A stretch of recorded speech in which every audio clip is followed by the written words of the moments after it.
Uno de los aspectos más grandes de este tiempo es el afán. Él ha sido tan grande que se quedó dentro de nosotros y vivimos afanados. Hoy se ha convertido en un estilo propiamente de vida. ¿Y qué es el afán? El afán es una palabra que connota distracción, preocupación por las cosas que se producen por ansiedad, tensión o simplemente presión. Independientemente de lo que puedas estar haciendo, una parte de tu mente no está enfocada en lo que estás haciendo. Por eso, pasas distraído, preocupado, o vives, como dicen, en otro asunto. El afán causa mucho eso en nuestras vidas. En el libro de Mateo, capítulo 13, versos del 1 al 9, dice la palabra de la siguiente manera. Más tarde, ese mismo día, Jesús salió de la casa y se sentó junto a un lago. Pronto se reunió con una gran multitud alrededor de él, así entró él en una barca. Se sentó allí y enseñó mientras la gente estaba de pie en la orilla. Contó muchas historias en forma de parábola, como la siguiente. Escuchen, un agricultor salió a sembrar. A medida que esparcían las semillas por el campo, algunas cayeron sobre el camino y los pájaros vinieron y se las comieron. Otras cayeron en la tierra, poco profunda, con roca debajo de ellas. Las semillas germinaron muy rápidamente porque la tierra era poco profunda, pero pronto las plantas se marchitaron bajo el calor del sol y como si no tuvieran raíces profundas, simplemente murieron.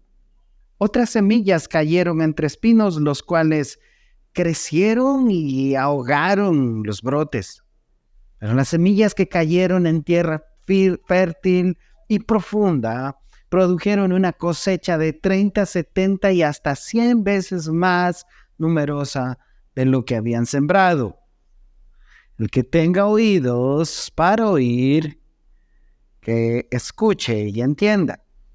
Un agricultor sembró una buena semilla, pero una vez que la semilla es plantada, no depende de la semilla producir.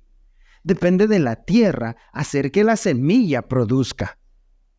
Mira, la condición de la tierra determina el destino de una semilla.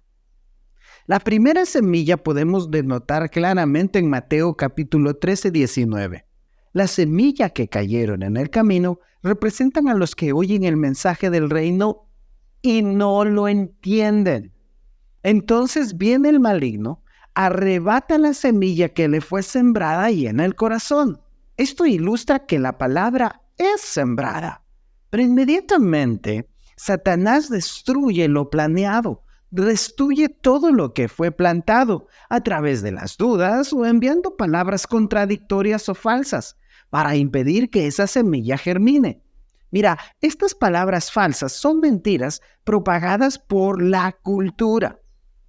Muchas veces nos confundimos simplemente al oír algo de Dios y decir, wow, es impresionante, pero después terminamos creyendo en lo que nos dijo otra persona. La segunda semilla habla de Mateo capítulo 13, versos 20 y 21. Las semillas sobre la tierra rocosa representan a los que oyen el mensaje y de inmediato lo reciben con alegría. Pero como no tienen raíces profundas, no dura mucho. En cuanto tienen problemas o son perseguidos por creer la palabra de Dios, simplemente caen. Jesús está diciendo que la palabra sembrada causa al momento gozo, pero no se formó una raíz en las áreas duras de nuestro corazón. Y cuando la aflicción o la persecución sobrevienen, los que tienen ese corazón como un pedregal simplemente tropiezan y se apartan. Es fácil poder ver que a todos los cristianos nos sucede eso en medio de nuestro trajinar hacia Dios. Hay una tercera semilla, la semilla que habla Mateo capítulo 13, verso 22. La semilla que cayeron entre los espinos representan a los que oyen la palabra de Dios, pero muy pronto el mensaje queda desplazado por las preocupaciones de esta vida y el atractivo de la riqueza. Así que no se produce ningún fruto.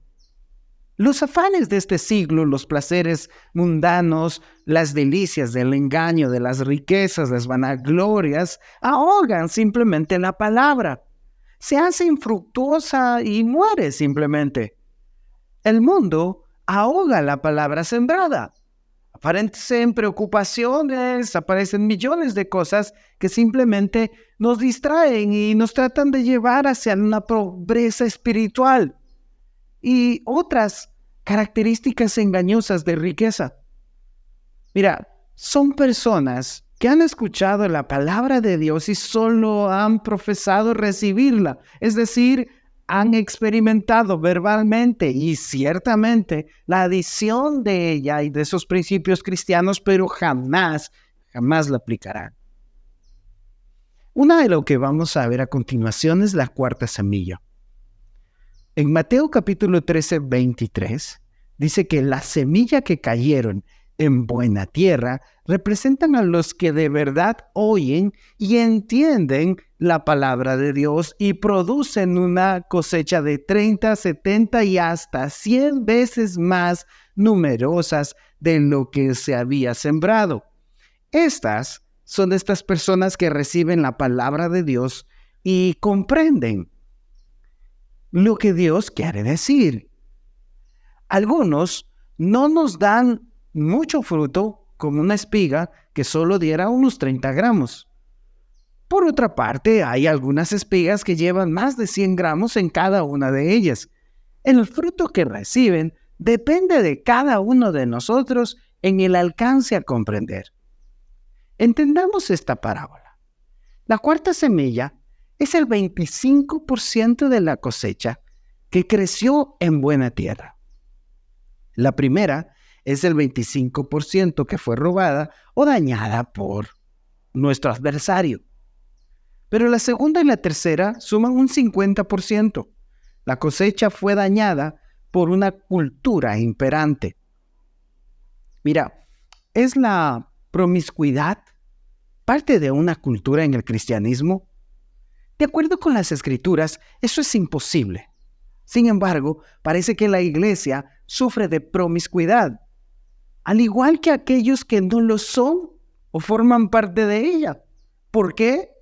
Porque debido a nuestro silencio hemos adoptado costumbres de esta cultura imperante. El silencio del hombre permite que el diablo grite y cuando el cristiano habla, el diablo es silenciado. Hemos pasado por alto muchísimas cosas. Hemos pasado por alto de que estemos siendo regados por ese gran sembrador, pero lamentablemente nuestras semillas en nuestros corazones se están apartando. Hemos empezado a guardar silencio. Pensamos que estamos bien y lamentablemente no siempre es así. Déjame comentarte algo. En cierta ocasión, un reportero le preguntó a un agricultor si podía divulgar el secreto de su maíz que ganaba concursos al mejor productor del año todos los años consecutivos desde que empezó a participar. El agricultor confesó que sí, se debía a que compartía la semilla con sus vecinos. ¿Por qué comparte su mejor semilla de maíz con sus vecinos si usted también entra al mismo concurso año tras año?, preguntó el reportero. Verá usted, dijo el agricultor, el viento lleva el polen del maíz maduro de un sembrío hacia el otro. Si mis vecinos cultivan un maíz de calidad inferior, la polinización cruzada degradaría constantemente la calidad del mío. Si voy a sembrar buen maíz, debo ayudar a que mis vecinos también lo hagan. Parece que el agricultor había comprendido la diferencia entre competir y colaborar. En Mateo capítulo 13, verso 9 dice, el que tenga oídos para oír, que escuche y entienda. Esto no fue un llamado para que todos escucharan. Más bien, fue un llamado para aquellos que eran espiritualmente sensibles, hoy tomen una nota especial en su vida y cambien su forma de pensamiento. Las decisiones determinan la conducta, el carácter y el destino. Hoy quiero preguntarte algo. ¿Qué estás haciendo con tu vida? ¿Qué estás haciendo con esas semillas que ese sembrador está poniendo cada una de ellas en nuestras vidas? ¿Cómo estamos respondiendo a ellas? ¿Qué es lo que hacemos para lograr cambiarlas? Hoy tú y yo podemos hacerlo, simplemente con una sola palabra. Señor, necesito ayuda. Necesito identificar las áreas en las cuales a lo mejor esta semilla está puesta, en la cual esta semilla aún no está germinando porque está entre pedregales o simplemente está creciendo entre espinos. Identifica eso. No habla de personas. Para mí, habla de una sola persona con diferentes áreas cuando Dios nos habla. Y cuando Dios nos habla, simplemente esas áreas empiezan a dilucidarse, a poderse ver, a poderse observar. Espero que sigas acompañándonos. Pronto queremos verte por nuestra casa y sobre todo, formar parte de ti. Dios te bendiga. Cuídate mucho y te mandamos un abrazo desde la Casa Vendimia. Bendiciones.